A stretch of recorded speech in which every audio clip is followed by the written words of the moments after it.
샬롬! 목요일 해피밀입니다. 오늘은 우리 함께 사도행전 10장 34절부터 48절까지 말씀을 나누며 주님께서 우리에게 베풀어 주실 은혜를 기대합니다. 베드로가 입을 열어 말하되 내가 참으로 하나님은 사람의 외모를 보지 아니하시고 각 나라 중 하나님을 경외하며 의를 행하는 사람은 다 받으시는 줄 깨달았도다. 만유의 주 되신 예수 그리스도로 말미암아 화평의 복음을 전하사 이스라엘 자손들에게 보내신 말씀 곧 요한이 그 세례를 판포한 후에 갈릴리에서 시작하여 온 유대에 두루 전파된 그것을 너희도 알거니와 하나님이 나사렛 예수에게 성령과 능력을 기름 붓듯 하셨음에 그가 두루 다니시며 선한 일을 행하시고 마귀에게 눌린 모든 사람을 고치셨으니 이는 하나님이 함께 하셨습니다. 우리는 유대인의 땅과 예루살렘에서 그가 행하신 모든 일의 증인이라. 그를 그들이 나무에 달아 죽였으나 하나님이 사흘 만에 다시 살리사 나타내시되 모든 백성에게 하신 것이 아니요 오직 미리 택하신 증인 곧 죽은 자 가운데서 부활하신 후 그를 모시고 음식을 먹은 우리에게 하신 것이라. 우리에게 명하사 백성에게 전도하되 하나님이 살아있는 자와 죽은 자의 재판장으로 정하신 자가 곧 이 사람인 것을 증언하게 하셨고 그에 대하여 모든 선지자도 증언하되 그를 믿는 사람들이 다 그의 이름을 힘입어 죄사함을 받는다 하였느니라. 베드로가 이 말을 할 때에 성령이 말씀 듣는 모든 사람에게 내려오시니 베드로와 함께 온 할례 받은 신자들이 이방인들에게도 성령 부어주심으로 말미암아 놀라니 이는 방언을 말하며 하나님 높임을 들음이러라. 이에 베드로가 이르되 이 사람들이 우리와 같이 성령을 받았으니 누가 능히 물로 세례 베품을 금하리요 예수 그리스도 이름으로 세례를 베풀라. 그들이 베드로에게 며칠 더 머물기를 청하니라.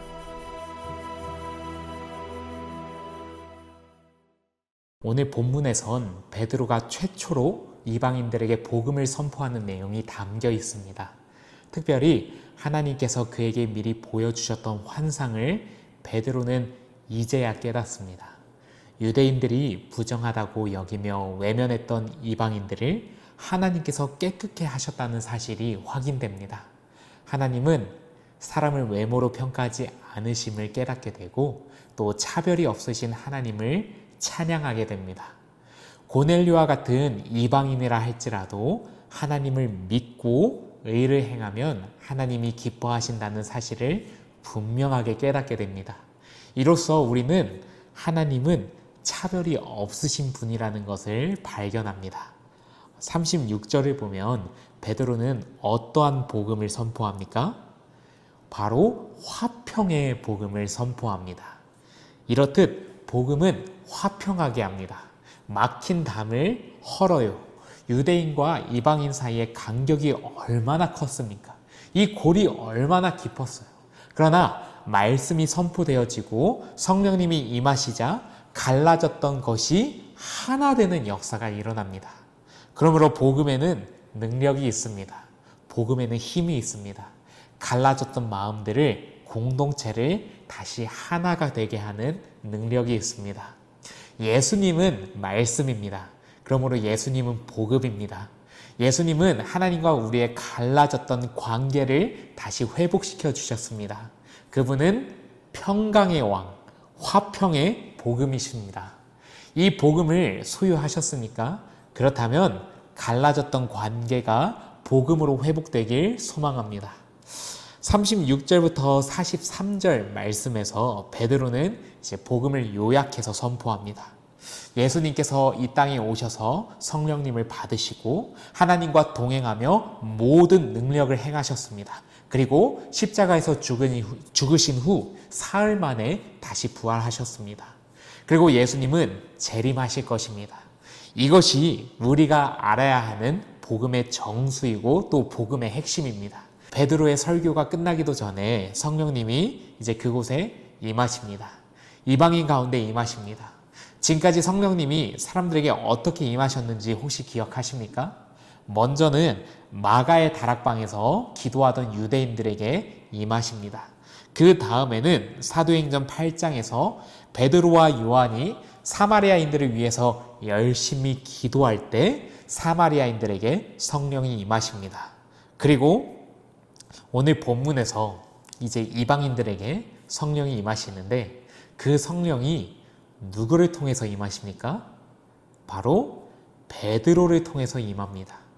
이것이 너무나도 중요합니다. 왜 이것이 중요한가 하면 유대인들은 사마리아인들을 싫어했습니다. 그들을 인정하지 않았습니다. 사마리아인들과 함께 좋은 것을 공유하지 않았습니다. 그런데 베드로가 아닌 다른 사건을 통해서 사마리아인들에게 성령이 임했더라면 어떠했을까요? 이 교만한, 이 자만한 유대인들이 성령 임재 사건을 과연 인정했을까요? 사마리아인들보다 더 싫어했던 사람들이 있죠. 누굽니까? 이방인들입니다. 근데 그 이방인들에게 성령이 임하시는데 그것이 만일 베드로를 통하지 않고 만약 좀 신뢰가 덜 갔던 사울을 통해서 임했더라면 과연 초대교회가 이 사건을 인정했겠습니까? 아니요, 인정하지 않았을 것입니다. 그러기에 하나님께서는 그 당시 교회를 대표하는 베드로를 통하여 사마리아와 또 이방인에게 성령이 임하는 것을 확인하게 하셨고 또 베드로를 중심으로 모여있는 유대 공동체가 이 사건을 결국 인정할 수밖에 없게끔 놀랍게 역사하셨습니다. 그러므로 이들 모두가 받은 성령은 한 성령이기에 이들 또한 예수 안에서 하나다라는 사실을 베드로를 통해서 확증하게 하셨습니다.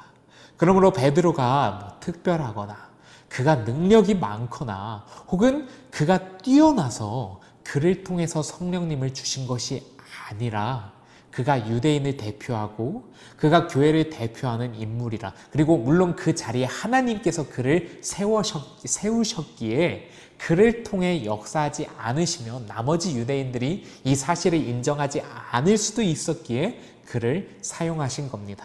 47절부터 48절 말씀을 보면 이제 성령을 받은 모든 자들이 이 모든 이방인들이 세례를 받습니다. 꼭 대단한 사람들만 예수님을 믿을 수 있는 것이 그러므로 아닙니다. 온전히 깨끗하고 정결하거나 혹은 무엇인가 뛰어나야지만 아니면 무엇인가 달라야지만 예수를 믿을 수 있다고 생각하지 마십시오. 나 같은 사람이 어떻게 예수를 믿을 수 있을까? 나 같은 사람도 하나님이 용납하실까? 라고 생각하며 그분 앞에 나아가는 것을 주저하고 머뭇거리실 수도 있습니다. 그러나 오늘 말씀에서 무엇을 이야기합니까?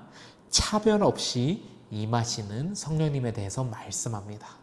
거룩하다고 여겨졌던 유대인들뿐만 아니라 더럽다고 여겨졌던 사마리아인들과 더 나아가서 개 돼지와 같다던 이방인들에게까지 성령님은 모두에게 임하시며 모두를 통하여 역사하십니다. 그래서 하나님은 저를 통하여서도 역사하시는 거고 또한 이 시간 함께 해피미를 통해서 말씀을 묵상하는 사랑하는 여러분 가운데서도 역사하실 것이고 우리를 통하여 하나님 나라를 확장하실 것입니다. 그러므로 그분 앞에 나오는 것을 머뭇거리거나 주저하지 않으시길 바랍니다. 우리 같은 사람도 하나님은 능력 주시고 사용하시며 하나님 나라에서는 존귀한 자라 칭함을 받을 것입니다. 그러니 죄 가운데 더 이상 머물지 말고 죄를 이기고 뛰어넘어 그리스도께로 나아오시길 간절히 소망합니다. 우리 이 시간에는 오늘 하루 선한 영향력을 끼치기 위해 결단과 적용 내리는 시간 갖도록 하겠습니다. 먼저 첫 번째는요, 나에게 있는 좋은 것, 특히 예수 그리스도의 복음을 공유하고 싶지 않은 사마리아인 혹은 이방인과도 같은 존재가 내 주변에 있습니까? 주님은 그들에게도 복음이 흘러가길 원하신다는 것을 잊지 마시길 바랍니다. 자격 없는 나 같은 자에게도 임하신 주님의 은혜를 기억하며 복음의 통로로 어디서나 귀하게 쓰임 받으시길 소망합니다. 이 시간 우리 함께 기도드리겠습니다. 하나님 아버지 감사합니다. 하나님은 사랑의 하나님이십니다. 하나님은 차별하지 않으십니다. 그러기에 저 같은 죄인도 하나님 택하시고 부르시고 용서하시고 하나님의 백성 삼으셔서 하나님의 나라를 위해 살아가게 하심에 감사드립니다. 하나님, 그러므로 우리 또한 이웃에 대하여 편견을 갖거나 내 마음대로 판단하지 않도록 도와주시옵소서. 우리 또한 그들에게 차별 없이 다가갈 수 있도록 주님, 우리의 믿음을 붙들어 주시옵소서. 원수라 할지라도 사랑할 수 있는 마음을 우리에게 허락하여 주시옵고, 성령님의 하나 되게 하시는 역사가 우리가 속해 있는 공동체와 관계 안에서 일어날 수 있도록 주님, 우리와 함께하여 주시옵소서. 주님, 우리를 통하여서 하나님의 나라가 우리가 속한 곳에 날마다 더 확장되어지고 세워지길 간절히 소망하오며 감사드리옵고 예수님의 이름으로 기도드립니다. 아멘.